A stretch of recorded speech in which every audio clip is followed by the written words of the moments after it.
1,70,00,000 ಜನಸಂಖ್ಯೆ ಇರುವಂತಹ ಬೆಂಗಳೂರಿನ ಜೀವನಾಡಿ ಅಂತಂದ್ರೆ ಅದು ಜಲಮಂಡಳಿ. ಜಲಮಂಡಳಿಯ ಜವಾಬ್ದಾರಿಯನ್ನು ಹೊತ್ತಿರುವಂತಹ ಚೇರ್ಮನ್ ಡಾಕ್ಟರ್ ರಾಮ್ ಪ್ರಸಾದ್ ಮನೋಹರ್ ನಮ್ಮ ಜೊತೆ ಇದ್ದಾರೆ. ನಾನು ತಮಿಳುನಾಡಿನಲ್ಲಿ ಇರುವಂತಹ ಒಂದು ಸಾಮಾನ್ಯ ಹಳ್ಳಿಯಲ್ಲಿ ಹುಟ್ಟಿದ್ದ ವ್ಯಕ್ತಿ. ಚಿಕ್ಕ ವಯಸ್ಸಿನಿಂದ ಡಾಕ್ಟರ್ ಆಗಬೇಕಂತ ಆಸೆ ಇತ್ತು. ಅನ್ಫಾರ್ಚುನೇಟ್ಲಿ ನನಗೆ MBBS ಸೀಟು ಗೌರ್ಮೆಂಟ್ ಕಾಲೇಜಲ್ಲಿ ಸಿಕ್ಕಿಲ್ಲ, ಕೇವಲ ಪ್ರೈವೇಟ್ ಕಾಲೇಜಲ್ಲಿ ಸಿಕ್ತು. IAS ಅಂದ್ಕೊಳ್ಳೆ ತುಂಬಾ ಭಯ ಇರುತ್ತೆ, ಜನರಿಗೆ ತುಂಬಾ ಟಫ್ ಇರುತ್ತೆ, ಪ್ರಯತ್ನ ಪಡೋದೇ ಬೇಡ. ಸಾಮಾನ್ಯ ಒಂದು ಬೆಟ್ಟ ಎತ್ತಕ್ಕೆ ಹೋಗ್ತಾರ, 100 ಜನ ಬೆಟ್ಟ ಎತ್ತಕ್ಕೆ ಹೋಗ್ತಾರ. ಬೆಟ್ಟ ನೋಡಿ ಮೇಲೆ ನೋಡಿದ್ರೆ ದೊಡ್ಡ ಮಟ್ಟಕ್ಕೆ ಬೆಳೆದಿರುತ್ತೆ. ಸೊ ಎಲ್ಲರೂ ಕೂಡ ಏನು ಅನ್ಕೊಳ್ತಾರೆ, ಇಷ್ಟು ದೊಡ್ಡ ಬೆಟ್ಟದಲ್ಲಿ ನಾವು ಆಗಲ್ಲ. ಒಟ್ಟು ಯಾವ ಒಬ್ಬ ವ್ಯಕ್ತಿ ದೊಡ್ಡ ಬೆಟ್ಟವನ್ನು ಮೇಲೆ ಎತ್ತರ ನೋಡದೆ ತನ್ನ ಪ್ರತಿಯೊಬ್ಬ ಹೆಜ್ಜೆ ನೋಡ್ಕೊಂಡು ಹೋಗ್ತಾ ಇರ್ತಾನೆ, ಅವನು ಒಂದು ದಿವಸ ಖಂಡಿತ ಬೆಟ್ಟವನ್ನು ಎತ್ತಿ ಬಿಡ್ತಾನೆ. ನಿಮ್ಮ ಜರ್ನಿ ನೋಡಿದ್ರೆ ಅದ್ರಲ್ಲಿ ತುಂಬಾ ಹೈಲೈಟೆಡ್ ಆದಂತ ಒಂದು ಪಾರ್ಟ್ ನಾವು ನೋಡಿದ್ರೆ ಬಳ್ಳಾರಿಯಲ್ಲಿ DC ಆಗ್ತೀರಾ. ನಾನು ಇಲ್ಲಿ ಹುದ್ದೆಗೆ ಬಂದಾಗ ಭೀಕರ ಬರಗಾಲದ ಹಿನ್ನೆಲೆಯಲ್ಲಿ ಬೆಂಗಳೂರಲ್ಲಿ ದೊಡ್ಡ ಮಟ್ಟದಲ್ಲಿ ಕ್ರೈಸಿಸ್ ಆಗ್ತಾ ಇತ್ತು.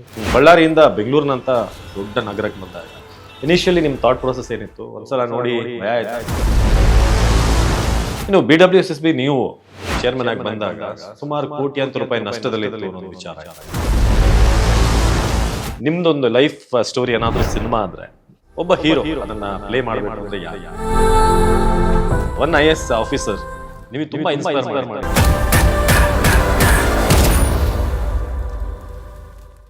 ನಮಸ್ಕಾರ, ಸುಮನ್ ಟಿವಿಯ ವಿಶೇಷ ಕಾರ್ಯಕ್ರಮಕ್ಕೆ ಸ್ವಾಗತ. ನಾನು ಅವಿನಾಶ್ ಶಿವನ್. ಇವತ್ತು ನಮ್ಮ ಜೊತೆ ಇದ್ದಾರೆ. ನಾನು ಬೆಂಗಳೂರಿನ ವಿಚಾರವಾಗಿ ಮಾತನಾಡ್ತಾ ಅವ್ರ ಇಂಟ್ರೊಡಕ್ಷನ್ ಮಾಡ್ತೀನಿ. ಬೆಂಗಳೂರು ಅನ್ನೋದು ಸುಮಾರು 1.5 ಕೋಟಿ ಜನ ಇರುವಂತಹ ಒಂದು ದೊಡ್ಡ ಸಿಟಿ. ಇಲ್ಲಿ ಜೀವನಾಡಿ ಅಂತಂದ್ರೆ ಅದು ನೀರು. ಸೊ ನೀರನ್ನು ನಿಭಾಯಿಸೋದು ಬಹಳ ಚಾಲೆಂಜಿಂಗ್ ಟಾಸ್ಕ್. ಸೊ ಅದರ ಚೇರ್ಮನ್ ಆಗಿರುವಂತ ಅಂದ್ರೆ ಜಲಮಂಡಳಿ ಅಧ್ಯಕ್ಷರಾಗಿರುವಂತ ರಾಮ್ ಪ್ರಸಾದ್ ಮನೋಹರ್ ಅವ್ರ ನಿಮ್ಮ ಜೊತೆ ಇದ್ದಾರೆ. ಸೊ ಅವ್ರ ಜೊತೆ ನಾವು ಮಾತನಾಡೋಣ. ಸೊ ಏನು ಅವರ ಜವಾಬ್ದಾರಿ ಹೇಗಿದೆ, ಹಾಗೆ ಅವರ ಮುಂದಿನ ವಿಷನ್ ಏನು, ಅದರ ಬಗ್ಗೆ ನಾನು ಮಾತನಾಡೋಣ. ಸರ್, ಕಾರ್ಯಕ್ರಮಕ್ಕೆ ಸ್ವಾಗತ. ಧನ್ಯವಾದಗಳು ಅವಿನಾಶ್ ಅವರೇ, ಮತ್ತು ನಿಮ್ಮ ಸುಮನ್ TV ಅವರಿಗೂ ಕೂಡ ಧನ್ಯವಾದಗಳು. ಎಸ್ ಸರ್, ನನಗೆ ಇವತ್ತು ತುಂಬ ಖುಷಿ ಆಗ್ತಿದೆ. ಯಾಕಂದರೆ ನಾನು ಆಗಲೇ ಹೇಳಿದಾಗೆ ಬೆಂಗಳೂರಿನ ಒಂದು ಭಾಳ ಜವಾಬ್ದಾರಿಯುತವಾದಂಥ ಒಂದು ಕುರ್ಚಿಯಲ್ಲಿ ನೀವಿದ್ದೀರ, ಚೇರಲ್ಲಿ. ಸೊ ಅದ್ರ ಬಗ್ಗೆ ನಾವು ಮಾತನಾಡೋಣ. ಸರ್, ನಿಮ್ಮ ಜರ್ನಿ IAS ಒಂದು ಇದಕ್ಕೆ ಬರಬೇಕು ಅಂತ ಎಲ್ಲಿಂದ ಶುರುವಾಯಿತು, ಹೇಗೆ, ಎಲ್ಲಿನವ್ರು, ಯಾವ ಮೂಲದವ್ರು ನೀವು ಅಂತ? ನಾನು ತಮಿಳುನಾಡಿನಲ್ಲಿ ಇರುವಂತಹ ಒಂದು ಸಾಮಾನ್ಯ ಹಳ್ಳಿಯಲ್ಲಿ ಹುಟ್ಟಿದ್ದ ವ್ಯಕ್ತಿ. ಓಕೆ. ಮತ್ತು ನನಗೆ ಚಿಕ್ಕ ವಯಸ್ಸಿನಿಂದ ಡಾಕ್ಟರ್ ಆಗಬೇಕಂತ ಆಸೆ ಇತ್ತು. ಸೊ ನಾನು ಸ್ಕೂಲಲ್ಲಿ ಓದ್ತಿದ್ದಾಗಲೇ ಡಾಕ್ಟರ್ ಆಗಬೇಕಂತ ಭಾಳ ಆಸೆ ಪಟ್ಟೆ. ಬಟ್ ಅನ್ಫಾರ್ಚುನೇಟ್ಲಿ ನನಗೆ MBBS ಸೀಟು ಗೌರ್ಮೆಂಟ್ ಕಾಲೇಜಲ್ಲಿ ಸಿಕ್ಕಿಲ್ಲ, ಬಟ್ ಕೇವಲ ಪ್ರೈವೇಟ್ ಕಾಲೇಜಲ್ಲಿ ಸಿಕ್ತು. ಆ ಸಂದರ್ಭದಲ್ಲಿ ನಮ್ಮ ಕುಟುಂಬದಲ್ಲಿ ಭಾಳಷ್ಟು ಕಷ್ಟ ಇತ್ತು. ಹಾಗಾಗಿ ಗೌರ್ಮೆಂಟ್ ಕಾಲೇಜಲ್ಲಿ ಓದುವಷ್ಟೇ ನಮಗೆ ಶಕ್ತಿ ಇತ್ತು. ಹಾಗಾಗಿ ಖಾಸಗಿ ಕಾಲೇಜಲ್ಲಿ ಸೇರೋದಕ್ಕೆ ಆಗ್ತಾ ಇಲ್ಲ. ಹಾಗಾಗಿ ನನಗೆ ಗೌರ್ಮೆಂಟ್ ಕಾಲೇಜಿನಲ್ಲಿ ವೆಟನರಿ ಕಾಲೇಜ್ ಸಿಕ್ಕಿತ್ತು. ಹಾಗಾಗಿ ವೆಟನರಿ ಕೋರ್ಸ್ ಜಾಯಿನ್ ಮಾಡಿದೆ. ಅಲ್ಲಿ ವೆಟನರಿ ಕೋರ್ಸ್ ಜಾಯಿನ್ ಮಾಡಿದ ಮೇಲೆ ನನಗೆ ನಮ್ಮ ಸೀನಿಯರ್ಸ್ಗಳದ್ದು ಸಂಪರ್ಕ ಬಂತು. ಅಲ್ಲಿ ನಮ್ಮ ಮೆಡ್ರಾಸ್ ವೆಟನರಿ ಕಾಲೇಜಲ್ಲಿ ಭಾಳಷ್ಟು ನಮ್ಮ ಸೀನಿಯರ್ಸ್ಗಳು IAS ಎಕ್ಸಾಮ್ಗೆ ತಯಾರಿ ಮಾಡ್ತಾಯಿದ್ರು. ಸೊ ಆವಾಗ ನಾನು ಅವ್ರ ಜೊತೆಗೆ ಸೇರಿ IAS ಪರೀಕ್ಷೆಗೆ ಬರೆಯೋಣ ಅಂತ ಹೇಳಿ ಪ್ರಯತ್ನ ಮಾಡಿದ್ವಿ. ಇವತ್ತು IAS ಆಗಿದೆ. ಮನೆಯಲ್ಲಿ ನಿಮ್ಗೆ ಏನೋ ಪ್ರೆಷರ್ ಇತ್ತಾ? ಚಿಕ್ಕ ವಯಸ್ಸಿಂದಾನೆ ಡಾಕ್ಟರ್ ಆಗಬೇಕು, ಇಂಜಿನಿಯರ್ ಆಗಬೇಕು ಅಂತ ಏನಾದರೂ ನಿಮ್ಮ ತಂದೆ ತಾಯಿ ಏನಾದರೂ ಪ್ರೆಷರ್? ಇಲ್ಲ, ಆ ರೀತಿ ನನ್ನ ತಂದೆ ತಾಯಿ ಯಾವುದೂ ಕೂಡ ನನಗೆ ಇದುವರೆಗೆ ಪ್ರೆಷರ್ ಆಗ್ತಿಲ್ಲ. ಯಾಕಂದರೆ ಅವರಿಗೆ ಸಾಮಾನ್ಯವಾಗಿ ಮಗ ಓದ್ತಿದ್ದಾನೆ, ಚೆನ್ನಾಗಿ ಓದ್ರಿಂದ ಅಂದ್ಕೊಂಡ್ರು ಹೊರತು ಅವರಿಗಾಗಿ ನನಗೆ ಪ್ರೆಷರ್ ಏನೂ ಆಗ್ತಾ ಇರಲಿಲ್ಲ. ಬಟ್ ನನಗೆ ಒಂದು ಛಲ ಇತ್ತು. ಯಾಕಂದರೆ ಸಾಮಾನ್ಯವಾಗಿ ಈ ಥರ ಬಡ ಕುಟುಂಬದಲ್ಲಿ ಹುಟ್ಟಿದವರಿಗೆ ಒಂದು ಛಲ ಇರ್ತದೆ. ನಾವು ಜೀವನದಲ್ಲಿ ಏನೋ ಒಂದು ಸಾಧನೆ ಮಾಡಿ ತೋರಿಸ್ಬೇಕಾಗುತ್ತೆ. ನಾವು ನಮ್ಮ ಹಂತದಲ್ಲಿ ಒಂದು ಒಳ್ಳೆಯ ಹಂತಕ್ಕೆ ಬರಬೇಕಂತ ಒಂದು ಛಲ ಇತ್ತು. ನಮಗೊಂದು ಗಾಡ್ ಫಾದರ್ ಇರಲ್ಲ. ಹೌದು. ಸೊ ಅವಾಗ ನನಗೇನಾಯಿತು, ಸರಿ ಓಕೆ, ನಾವು MBBS ಆದರೆ ಅಟ್ಲೀಸ್ಟು ಸೊಸೈಟಿಯಲ್ಲಿ ಒಳ್ಳೆಯ ರೆಪ್ಯುಟೇಷನ್ ಸಿಗುತ್ತೆ ಅಂತ ಅಂದ್ಕೊಂಡು ನಾನು MBBS ಆಗಬೇಕಂತ ಅಂದ್ಕೊಂಡಿದ್ದೆ. ಓಕೆ. ಬಟ್ ಏನೋ ನಮ್ಮ ಕೈಯಲ್ಲಿ ಆಗ್ತಾ ಇರಲಿಲ್ಲ. ಹಾಗಾಗಿ ಸರಿ ಓಕೆ, ಅದಾಗಿಲ್ಲ ಅಂತ ಹೇಳಿ ಕೊನೆಗೆ ನಾನು IAS ತಯಾರಿ ಮಾಡೋಕ್ಕೆ ಶುರು ಮಾಡಿದೆ. ಓಕೆ. ನನಗೆ ಬಾಲ್ಯದಲ್ಲಿ ಕ್ರಿಕೆಟರ್ ಆಗಬೇಕು ಅಂತ ತುಂಬ ಆಸೆ ಇತ್ತು. ಬಟ್ ಫೈನಲಿ ಆ್ಯಂಕರ್ ಆದೆ ನಾನು. ಕ್ರಿಕೆಟರ್ಸ್ ಜೊತೆಗೆ ನನ್ನ ಕನ್ವರ್ಸೇಷನ್ ಕೂಡ ನಡೀತು. ಸೊ ನಿಮಗೆ ಚೈಲ್ಡ್ಹುಡ್ಡಲ್ಲಿ IAS ಅನ್ನೋದು ಮೈಂಡಲ್ಲಿ ಇತ್ತು ಅಥವಾ ಬೇರೆ ಏನಾದರೂ ಪ್ಯಾಷನ್ ನಿಮ್ಮದು? ನಾನಾಗಲೇ ಹೇಳಿದ ಪ್ರಕಾರ PUC ಮಾಡೋವರಿಗೆ MBBS ಡಾಕ್ಟರ್ ಇರಬೇಕಂದ್ರೆ ಮೈಂಡಲ್ಲಿ ಇತ್ತು. ಮೈಂಡಲ್ಲಿ. ಓಕೆ. ಬಟ್ ಯಾವಾಗ MBBS ಸೀಟು ಗೌರ್ಮೆಂಟಲ್ಲಿ ಸಿಕ್ಕಿಲ್ಲ, ಹಾಗಾಗಿ ನಾನು ಅಲ್ಲಿಂದ ಬೇರೆ ಕಡೆ ಡೈರೆಕ್ಷನ್ ಟ್ರಾವೆಲ್ ಮಾಡೋಕ್ಕೆ ಶುರು ಮಾಡಿದೆ. ಓಕೆ. ಸೊ ವೆಟನರಿ ಜಾಯಿನ್ ಮಾಡಿದ ಮೇಲೆ ಬೇರೆ ಏನೋ ಒಂದು ಸಾಧನೆ ಮಾಡಬೇಕಂತ ಹೇಳಿ ಯಂಗ್ ಸೈಂಟಿಸ್ಟು ಫೆಲೋಶಿಪ್ಗೆ ಅಪ್ಲೈ ಮಾಡಿದೆ. ಅವಾಗ ನನಗೆ ಯಂಗ್ ಸೈಂಟಿಸ್ಟ್ ಫೆಲೋಶಿಪ್ ಸಿಕ್ತು. ಬಟ್ ಅನಿವಾರ್ಯ ಕಾರಣಗಳಿಂದ ನಮ್ಮ ಕಾಲೇಜು ಅವಾಗ ಸ್ಟ್ರೈಕ್ ಆಗಿ ಕ್ಲೋಸ್ ಆಯಿತು ಒಂದು 6 ತಿಂಗಳಿಗೆ. ಸೊ ಅಲ್ಲಿಗೆ ಏನಾಯಿತು, 6 ತಿಂಗಳು ಕ್ಲೋಸ್ ಆದಮೇಲೆ ಏನು ಮಾಡಬೇಕಂತ ಗೊತ್ತಾಗಿಲ್ಲ. ಸೊ ಯಂಗ್ ಸೈಂಟಿಸ್ಟ್ ಫೆಲೋಶಿಪ್ಪು ನನಗೆ ಕಟ್ಟಾಯಿತು. ಸೊ ಕೊನೆಗೆ ಏನಾದರೂ ಮಾಡಬೇಕಪ್ಪ ಅಂತ ಶುರು ಮಾಡಿದಾಗ ಅವಾಗ ನಮ್ಮ ಕಾಲೇಜಲ್ಲಿ ಎಲ್ಲ IAS ಎಕ್ಸಾಮ್ ತಯಾರಿ ಮಾಡ್ತಾಯಿದ್ರು. ಸರಿ, ನಾವು IAS ಆಗೋಣ ಅಂತ ಹೇಳಿ ಅಲ್ಲಿಂದ ಆ ಕನಸು ಫೇಲಿಯರ್ ಆಗಿರೋದ್ರಿಂದ ಮೂರನೇದಾಗಿ ನಾನು IASಗೆ ಪ್ರಾರಂಭ ಮಾಡೋಕ್ಕೆ ಶುರು ಮಾಡಿದೆ. ಹಾಗಾಗಿ ನಾನು 2 ಕನಸು ಫೇಲಿಯರ್ ಆಯಿತು. ಹಾಗಾಗಿ 3ನೇ ಕನಸಾಗಿರುವಂತಹ IASಗೆ ನಾನು ಪ್ರಯತ್ನ ಮಾಡಿ. IAS ಅಂದ್ಕೊಳ್ಳೆ ತುಂಬ ಭಯ ಇರುತ್ತೆ ಜನರಿಗೆ, ತುಂಬ ಟಫ್ ಇರುತ್ತೆ, ಪ್ರಯತ್ನ ಪಡೋದೇ ಬೇಡ, ಅಲ್ಲೋ ಲಕ್ಷಾಂತರ ಜನ ಬರೀತಾರೆ ಬಟ್ ಇಷ್ಟೇ ಲಿಮಿಟೆಡ್ ಸೀಟ್ಸ್ ಅಂತ. ನಿಮ್ಗೆ ಆ ಭಯ ಕಾಡ್ತಾ, ಅಥವಾ ಆ ಭಯ ಕಾಡುವಂಥವ್ರಿಗೆ ನೀವೇನು ಹೇಳ್ತೀರಾ? ಬಹುಶಃ ನಾನು ಪ್ರಾರಂಭ ಮಾಡಿದಾಗ ನನಗೆ ಈ ಒಂದು ದೊಡ್ಡ ಪೈಪೋಟಿ ಇರುವಂತಹ ಪರೀಕ್ಷೆ ಅಂತ ಗೊತ್ತಾಗಿರಲಿಲ್ಲ. ಸೊ ಅದಕ್ಕೆ ಏನೋ ಗೊತ್ತಿದ್ದೋ ಗೊತ್ತಿಲ್ಲದೋ ಪ್ರಾರಂಭ ಮಾಡಿದ್ದೀನಿ. ಓಕೆ. ಬಟ್ ಒಂದ್ಸರಿ ಇಳಿದ ಮೇಲೆ ಗೊತ್ತಾಯಿತು, ಇಲ್ಲಿ ತುಂಬ ಜನ ಪೈಪೋಟಿ ಮಾಡ್ತಾರೆ, ಭಾಳ ಟಫ್ ಇರ್ಬೋದು ಅಂತ ಅನಿಸ್ತು. ಓಕೆ. ಆದರೂ ಕೂಡ ನನ್ನ ಅನಿಸಿಕೆಯಲ್ಲಿ ಯಾವುದೇ ಒಂದು ವಿಷಯ ಪ್ರಾರಂಭ ಮಾಡಿದ ಮೇಲೆ ಸತತವಾಗಿ ಪ್ರಯತ್ನ ಮಾಡಿದರೆ ಯಾವುದೇ ಕಷ್ಟ ಇದ್ರೂ ಕೂಡ ಮುಂದೆ ಸರಿ ಹೋಗ್ತಾ ಇರ್ತದೆ. ತುಂಬ ಜನ ಏನಾಗುತ್ತದೆ, ಪ್ರಾರಂಭದಲ್ಲೇ ದೊಡ್ಡ ಮಟ್ಟಕ್ಕೆ ನೋಡ್ಬಿಟ್ಟು ಕೊನೆಗೆ ಅದನ್ನು ಕೈ ಬಿಟ್ಟು ಬಿಡ್ತಾರೆ. ಸಾಮಾನ್ಯ ಒಂದು ಬೆಟ್ಟ ಎತ್ತಕ್ಕೆ ಹೋಗ್ತೀರಾ, 100 ಜನ ಬೆಟ್ಟ ಎತ್ತಕ್ಕೆ ಹೋಗ್ತಾರೆ, ಬೆಟ್ಟ ನೋಡಿ ಮೇಲೆ ನೋಡಿದರೆ ದೊಡ್ಡ ಮಟ್ಟಕ್ಕೆ ಬೆಳೆದಿರ್ತದೆ. ಸೊ ಎಲ್ಲರೂ ಕೂಡ ಏನು ಅನ್ಕೊಳ್ತಾರೆ, ಇಷ್ಟು ದೊಡ್ಡ ಬೆಟ್ಟದಲ್ಲಿ ನಾವು ಎತ್ತಕ್ಕಾಗಲ್ಲ ಅಂತ ಹೇಳ್ಬಿಟ್ಟು ಬಿಟ್ಟು ಹೋಗ್ತಾರೆ. ಬಟ್ ಯಾವ ಒಬ್ಬ ವ್ಯಕ್ತಿ ದೊಡ್ಡ ಬೆಟ್ಟವನ್ನು ಮೇಲೆ ಎತ್ತರ ನೋಡದೆ ತನ್ನ ಪ್ರತಿಯೊಬ್ಬ ಹೆಜ್ಜೆ ನೋಡ್ಕೊಂಡು ಹೋಗ್ತಾ ಇರ್ತಾನೆ, ಅವನು ಒಂದು ದಿವಸ ಖಂಡಿತಾಗ ಬೆಟ್ಟವನ್ನು ಎತ್ತಿ ಬಿಡ್ತಾನೆ. ಆ ಕತೆ ನನ್ನ ಕತೆ. ಹಾಗಾಗಿ ನನಗೆ ಫಸ್ಟು ಪ್ರಾರಂಭದಲ್ಲಿ ದೊಡ್ಡದಾಗಿ ಕಾಣ್ತಿತ್ತು ಈ ಒಂದು IAS ಮಾಡೋದು. ಬಟ್ ನಾನು ಯಾವಾಗ ಪ್ರಾರಂಭ ಮಾಡಿ ಪ್ರಯತ್ನ ಮಾಡೋಕ್ಕೆ ಶುರು ಮಾಡಿದೆ, ಹಂಗೆ ಸತತವಾಗಿ ಪ್ರಯತ್ನ ಮಾಡಿ ಕೊನೆಗೆ IAS ಆಗಿದೆ. ಓಕೆ. ನಿಮ್ಮ ಜರ್ನಿ ನೋಡಿದ್ರೆ ಅದ್ರಲ್ಲಿ ತುಂಬ ಹೈಲೈಟೆಡ್ ಆದಂಥ ಒಂದು ಪಾರ್ಟ್ ನಾವು ನೋಡಿದ್ರೆ ಬಳ್ಳಾರಿಯಲ್ಲಿ DC ಆಗ್ತೀರಾ. ಬಳ್ಳಾರಿ DC ಅಂದ್ಕೊಳ್ಳಿ ನಮಗೆಲ್ಲ ನೆನಪಾಗೋದು ಪುನೀತ್ ರಾಜ್ಕುಮಾರ್ ಅವರ ಪೃಥ್ವಿ ಸಿನಿಮಾ. ಆ ಸಿನಿಮಾ ನೋಡಿದಾಗ ನನಗೂ ಅನಿಸಿತ್ತು, ನಾನು IAS ಮಾಡಿ DC ಏನಾದರೂ ಆಗಿದ್ರೆ, ಅಷ್ಟು ಒಂದು ಇದು ಮೂವಿ ಅದು. ಸೊ ನೀವೇನಾದರೂ ನೋಡಿದ್ದೀರಾ? ಸಾಮಾನ್ಯವಾಗಿ ನಮ್ಮ ಯುವಕರಿಗೆ IPS ಅಧಿಕಾರಿ ಆಗಬೇಕಾದ ಒಂದು ಭಾಳ ಇಚ್ಛೆ ಇರುತ್ತೆ. ಯಾಕಂದರೆ ಏನು ಯೂನಿಫಾರ್ಮ್ದು ಇದಿದೆ ಅದರ ಮೇಲೆ ಒಂದು ಛಲ ಇರೋದು. ಭಾಳ ಯುವಕರಿಗೆ ಹೇಳಿದರೆ ಎಲ್ಲರೂ ನಾನು IPS ಅಧಿಕಾರಿ ಆಗ್ತೀನಿ ಅಂತ ಹೇಳ್ತಾರೆ. ನಾನು ಕೂಡ IPS ಅಧಿಕಾರಿಯಾಗಿ ಕೆಲಸ ಮಾಡಿದ್ದೆ. ಅವಾಗ IPS ಅಧಿಕಾರಿ ಆಗಿದ ಮೇಲೆ ನನಗೆ ತುಂಬ ಕರೇಜ್ ಬೆಳೆದಿತ್ತು. ಸೊ ಆ ಕರೇಜಿಂದ ನನಗೆ ಬೆಳಾರಿನಲ್ಲಿ DC ಆದಾಗ ನನಗೆ ಅದೊಂದು ಹೆಲ್ಪ್ ಆಯಿತು. ಸೊ ಯಾಕಂದರೆ ನಾವು ಆಲ್ರೆಡಿ ಎಲ್ಲ ನೋಡ್ಬಿಟ್ಟಿದ್ದೇವೆ. ಸೊ ಹಾಗಾಗಿ ಒಂದು ಜಿಲ್ಲಾಧಿಕಾರಿಯಾಗಿ ಭಾಳ ಧೈರ್ಯವಾಗಿ ಕೆಲಸ ಮಾಡೋಕ್ಕೆ ನನಗೆ ಒಂದು IPS ತರಬೇತಿ ಕೂಡ ಅನುಕೂಲ ಆಗಿತ್ತು. ಮತ್ತು ಅಲ್ಲಿ ಹೋದ್ಮೇಲೆ ಅಲ್ಲಿರುವಂತಹ ಏನು ಸಮಸ್ಯೆಗಳಿತ್ತು, ಸಾಮಾನ್ಯವಾಗಿ ಇಲ್ಲಿಗಲ್ ಮೈನಿಂಗ್ ಆದಮೇಲೆ ಜನರು ಭಾಳ ಸಾಮಾಜಿಕವಾಗಿ ಆರ್ಥಿಕವಾಗಿ ಕಷ್ಟಕ್ಕೆ ಒಳಗಾಗಿದ್ದರು. ಅವರನ್ನು ಸಾಮಾಜಿಕವಾಗಿ ಆರ್ಥಿಕವಾಗಿ ಬೆಳವಣಿಗೆ ಮಾಡೋದು, ಶೈಕ್ಷಣಿಕವಾಗಿ ಬೆಳವಣಿಗೆ ಮಾಡೋದು ಕ್ಷೇತ್ರದಲ್ಲಿ ನನ್ನನ್ನು ತೊಡಗಿಸ್ಕೊಂಡೆ. ಸೊ ಹಾಗಾಗಿ ನನಗೆ ಏನು ಚಾಲೆಂಜ್ ಇತ್ತು ಅದು ಪ್ರತಿಯೊಂದು ಹಂತದಲ್ಲಿ ಕೂಡ ನನಗೆ ಅನುಕೂಲವಾಗಿ ನಾನು ಆಪರ್ಚುನಿಟಿಯಾಗಿ ಕನ್ವರ್ಟ್ ಮಾಡಿಕೊಂಡೆ. ಓಕೆ. ಮಕ್ಕಳ ವಿದ್ಯಾಭ್ಯಾಸದ ಬಗ್ಗೆ ವಿಶೇಷವಾಗಿ ನೀವು ಅಲ್ಲೊಂದು ರೆವಲ್ಯೂಷನ್ ಥರ ಮಾಡ್ತೀರಾ. ಸೊ ಆ ಥಾಟ್ ಹೇಗೆ ಬಂತು ನಿಮಗೆ ಅಂತ? ನಾನು ಆಗಲೇ ಹೇಳಿದ ಪ್ರಕಾರ ನನಗೆ ಚಿಕ್ಕ ವಯಸ್ಸಿಂದ ಸರ್ಕಾರಿ ಶಾಲೆಯಲ್ಲಿ ಓದಿರುವುದರಿಂದ ಸರ್ಕಾರಿ ಶಾಲೆಗೆ ಮಕ್ಕಳಿಗೆ ಏನಾದರೂ ಅನುಕೂಲ ಮಾಡಬೇಕಂತ ಮನಸ್ಸಲ್ಲಿತ್ತು. ಎರಡನೇದಾಗಿ ನಾನು ಯಂಗ್ ಸೈಂಟಿಸ್ಟ್ ಫೆಲೋಶಿಪ್ಪು ವಂಚಿತ ಆಗಿರುವುದರಿಂದ ನನಗೆ ಮಕ್ಕಳಿಗೆ ಏನಾದರೂ ಒಂದು ಫೆಲೋಶಿಪ್ ಕೊಟ್ಟರೆ ದೊಡ್ಡ ಮಟ್ಟಕ್ಕೆ ಬೆಳೀತಾರೆ ಅನ್ನೋ ನಂಬಿಕೆ ಇತ್ತು. ಆ ಸಂದರ್ಭದಲ್ಲಿ 2016ರಲ್ಲಿ ಒಂದು ಕಾಯ್ದೆ ಬಂತು, ಡಿಸ್ಟ್ರಿಕ್ಟ್ ಮಿನರಲ್ ಫಂಡ್ ಕಾಯ್ದೆ ಅಂತ ಬಂತು. ಆ ಡಿಸ್ಟ್ರಿಕ್ಟ್ ಮಿನರಲ್ ಫಂಡ್ಗೆ ಈ ಮೈನಿಂಗ್ ಓನರ್ಸ್ಗಳೆಲ್ಲ ದುಡ್ಡು ಕಟ್ಟಬೇಕು.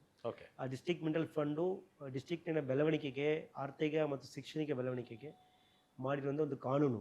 ಆದರೆ ಮೈನಿಂಗ್ ಕಂಪನಿಗಳು ಪ್ರಾರಂಭದಲ್ಲಿ ಅದು ಕಟ್ಟಕ್ಕೆ ಮುಂದೆ ಬರ್ತಾ ಇರಲಿಲ್ಲ. ಸೊ ಆವಾಗ ನಾನು ಏನು ಮಾಡಿದ ತಕ್ಷಣ ಅವರಿಗೆಲ್ಲ ಮೈನಿಂಗನ್ನು ಸ್ಟಾಪ್ ಮಾಡಿದೆ. ಸೊ ಒಂದು 15 ದಿವಸ ಸ್ಟಾಪ್ ಮಾಡಿದ ತಕ್ಷಣ ಎಲ್ಲರಿಗೂ ಭಯ ಬಂತು. ಸೊ ಕೊನೆಗೆ ಪ್ರತಿಯೊಬ್ಬರು ಕೂಡ DMF ಫಂಡ್ ಕಟ್ಟಕ್ಕೆ ಶುರು ಮಾಡಿದರು. ಅದರಲ್ಲಿ ಕನಿಷ್ಠ 1000 ಕೋಟಿಗಿಂತ ಹೆಚ್ಚು ಅಮೌಂಟನ್ನು ಸರ್ಕಾರಕ್ಕೆ DMF ಫಂಡು ಮೈನಿಂಗ್ ಕಂಪನಿಗಳಿಂದ ಕಟ್ಸ್ಕೊಂಡಿದೆ. ಆ ದುಡ್ಡನ್ನು ಉಪಯೋಗ ಮಾಡಬೇಕು, ಸದುಪಯೋಗ ಮಾಡಬೇಕಂದ್ರೆ ನಾವು ಯಾವುದೋ ಒಂದು ಇಮಿಡಿಯೇಟ್ ಆಗಿ ಮಾಡಬೇಕಂತ ಯೋಚನೆ ಮಾಡಿದಾಗ ಅಲ್ಲಿ ಬಳ್ಳಾರಿ ಇಡೀ ರಾಜ್ಯದಲ್ಲೇ ಕೊನೆಯ ಸ್ಥಾನದಲ್ಲಿತ್ತು. ಆವಾಗ ಜನರಿಗೆ ನೇರವಾಗಿ ಫೆಲೋಶಿಪ್ ಕೊಟ್ಟರೆ ಒಂದು ಲೀಕೇಜಸ್ ಕಡಿಮೆ ಆಗುತ್ತೆ, ಇನ್ನೊಂದು ವಿದ್ಯಾರ್ಥಿಗಳಿಗೆ ಅನುಕೂಲ ಮಾಡಿಕೊಟ್ಟಂಗೆ ಆಗುತ್ತೆ, ಮತ್ತು ಅವರಿಗೆ ಉದ್ವೇಗ ಕೊಟ್ಟಂಗೆ ಆಗುತ್ತೆ ಅಂತ ಹೇಳ್ಬಿಟ್ಟು ಫೆಲೋಶಿಪ್ ಸ್ಕೀಮನ್ನು ಮಾಡಿದ್ದೇವೆ.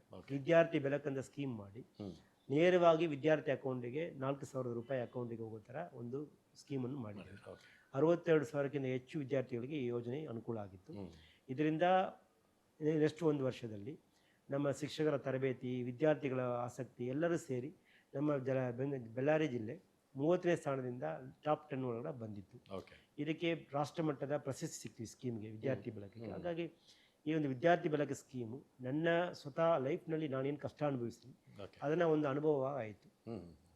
ಹಾಗಾಗಿ ಅದರಿಂದ ಒಂದು ಸ್ಕೀಮ್ ಮಾಡೋಕ್ಕಾಗ್ತಿತ್ತು, ಜನರಿಗೆ ಅನುಕೂಲ ಮಾಡ್ಕೊಳಕ್ಕಾಯ್ತು. ಇನ್ನು ಬಳ್ಳಾರಿಯಿಂದ ಬೆಂಗಳೂರಿನಂಥ ದೊಡ್ಡ ನಗರಕ್ಕೆ ಬಂದಾಗ ಇನಿಷಿಯಲಿ ನಿಮ್ಮ ಥಾಟ್ ಪ್ರೊಸೆಸ್ ಏನಿತ್ತು? ಒಂದ್ಸಲ ನೋಡಿ ಭಯ ಆಯಿತಾ, ಇಷ್ಟು ದೊಡ್ಡ ಸಿಟಿ ಹೇಗೆ ಮ್ಯಾನೇಜ್ ಮಾಡ್ತೀನ ಏನು ಅಂತ? ಅಥವಾ ಇಲ್ಲ ಇದು ಒಂದು ಚಾಲೆಂಜ್ ನಾನು ಯಾಕಂದ್ರೆ ನೀವು ಆಲ್ರೆಡಿ ಹೇಳಿದ್ರೆ ನೀವು ಯಾವುದಕ್ಕೂ ಹಿಂದೆ ಸರಿಯಲ್ಲ, ಬಟ್ ಎಂಥವ್ರಿಗಾದರೂ ಬೆಂಗಳೂರು ಅಂತಂದಾಗ ಫಸ್ಟ್ ಒಂದು ಸ್ಟ್ರೈಕ್ ಆಗುತ್ತೆ ಮೈಂಡಲ್ಲಿ, ಹೇಗೆ ಇದನ್ನು ಮ್ಯಾನೇಜ್ ಮಾಡೋದು ಅಂತ.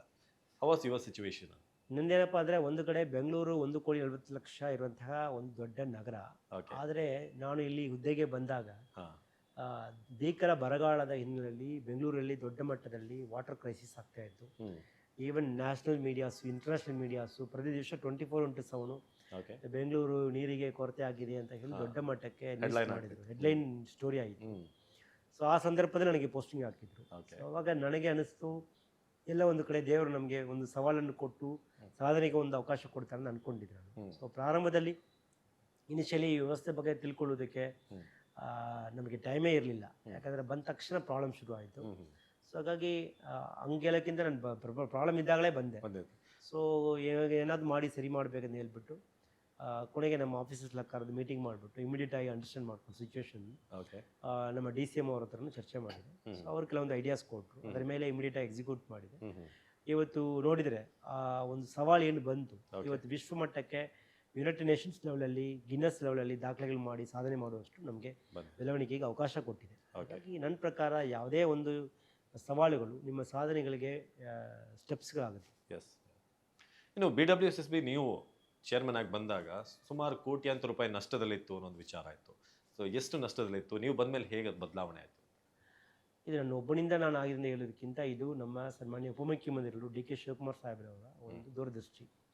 ಅವರು ಒಂದು ನನಗೆ ಅಧಿಕಾರ ಸ್ವೀಕಾರ ಮಾಡಿದಾಗ ಒಂದು ವಿಷಯ ಹೇಳಿದರು, ಆಗಲೇ ನಿಮ್ಮ ಜಲಮಂಡಳಿ ಭಾಳಷ್ಟು ನಷ್ಟದಲ್ಲಿ ಹೋಗ್ತಾ ಇದೆ. ಕಾರಣ ಏನಪ್ಪ ಅಂದರೆ 2012ರಿಂದ 2024ವರೆಗೆ ಯಾವುದೇ ರೀತಿಯಲ್ಲಿ ದರ ಏರಿಕೆ ಮಾಡಿಲ್ಲ. ಸೊ 12 ವರ್ಷವಾಗಿ ದರ ಏರಿಕೆ ಆಗದೇ ಇದ್ರೂ ಕೂಡ ನಮ್ಮ ಜಲಮಂಡಳಿ ಏನು ಖರ್ಚು ಮಾಡ್ತಾ ಇದೆ ಅದು ಸತತವಾಗಿ ಇಂಕ್ರೀಸ್ ಆಗ್ತಾ ಹೋಗ್ತಿದೆ. ಯಾಕಂದರೆ ನಮ್ಮದು 70% ಖರ್ಚು ಎಲೆಕ್ಟ್ರಿಸಿಟಿ ಖರ್ಚಾಗುತ್ತೆ. ಸೊ ಹಾಗಾಗಿ ಎಲೆಕ್ಟ್ರಿಸಿಟಿ ಜಾಸ್ತಿ ಖರ್ಚಾಗುತ್ತೆ. ಎಲೆಕ್ಟ್ರಿಸಿಟಿ ಟ್ಯಾರಿಫ್ ಇಂಕ್ರೀಸ್ ಆಗಿದೆ, ಬಟ್ ನಮ್ಮ ವಾಟರ್ ಟ್ಯಾರಿಫ್ ಇಂಕ್ರೀಸ್ ಆಗಿಲ್ಲ. ಹಾಗಾಗಿ ವಾಟರ್ ಟ್ಯಾರಿಫನ್ನು ಇಂಕ್ರೀಸ್ ಮಾಡಬೇಕಾಯಿತು. ಬಟ್ ಒಂದೇ ಸರಿ ಇಂಕ್ರೀಸ್ ಮಾಡಿದ್ರೆ ಒಂದು ಕಡೆ ಜನರಿಗೂ ತೊಂದರೆ ಆಗುತ್ತೆ. ಆದರೆ ಜಲಮಂಡಳಿಗೆ ನಷ್ಟವನ್ನು ಹೆಂಗೆ ನಿರ್ವಹಿಸ್ಬೋದು ಅಂತ ಯೋಚನೆ ಮಾಡಿದ್ದೇನೆ. ಆಮೇಲೆ ಒಂದು ಟ್ಯಾರಿಫನ್ನು ಗ್ರ್ಯಾಜುವಲ್ ಆಗಿ ಇಂಕ್ರೀಸ್ ಮಾಡೋಣ, ಪಾಯಿಂಟ್ ನಂಬರ್ 1. ಜೊತೆಗೆ ನಮ್ಮ ಏನು ಖರ್ಚುಗಳಾಗ್ತಾ ಇತ್ತು ಅದನ್ನು ಕಡಿಮೆ ಮಾಡೋಕ್ಕೆ ಪ್ರಯೋಗಗಳು ಮಾಡಬೇಕಂತ ಮಾಡಿದ್ದೇನೆ. ಸೊ ಪ್ರಮುಖವಾಗಿ ನಮ್ಮ ಏನು STPಗಳದ್ದು ಎಲೆಕ್ಟ್ರಿಸಿಟಿ ಎಕ್ಸ್ಪೆಂಡಿಚರ್ ಆಗ್ತಾ ಇತ್ತು ಅದನ್ನು ಒಂದು ಕಂಪ್ಯೂಟರ್ ಸಾಫ್ಟ್ವೇರ್ ಮಾಡಿಬಿಟ್ಟು ಮಾನಿಟರ್ ಮಾಡಿದ್ವಿ. ಅದರಲ್ಲಿ 25% ಖರ್ಚುಗಳನ್ನು ನಮ್ಮ ಸೇವ್ ಮಾಡೋಕ್ಕಾಗ್ತಿತ್ತು. ಯಾಕಂದರೆ ಕೆಲವು ಸಮಯ ಪಂಪ್ಗಳನ್ನ ಆನ್ ಮಾಡಿ ಇಟ್ಟಿರ್ತಾರೆ. ಸೊ ನೀರು ಶುದ್ಧೀಕರಣ ಆದಮೇಲೆ ಕೂಡ ಪಂಪ್ಗಳು ಆನ್ ಆಗ್ತಿತ್ತು. ಬಟ್ ಕಂಪ್ಯೂಟ್ರಲ್ಲಿ ನಮಗೆ ಗೊತ್ತಾಗ್ಬಿಡ್ತಿತ್ತು, ನೀರು ಶುದ್ಧೀಕರಣ ಆಗಿದೆ ಟೆಸ್ಟ್ ಮಾಡಿ ಗೊತ್ತಾಗಿರ್ತದೆ, ಅದು ಆಟೋಮೆಟಿಕ್ ಆಫ್ ಆಗುತ್ತೆ. ಸೊ ಇದು ಹೇಗಪ್ಪ ಅಂದರೆ ನಮ್ಮ ರೂಮ್ಗೆ ಒಂದಾಗ ಸ್ವಿಚ್ ಆನ್ ಆಗಿ ಆಫ್ ಆಗುತ್ತೆ, ಆ ಥರ ಸಿಸ್ಟಮ್ ತಂದಿದ್ದೀನಿ.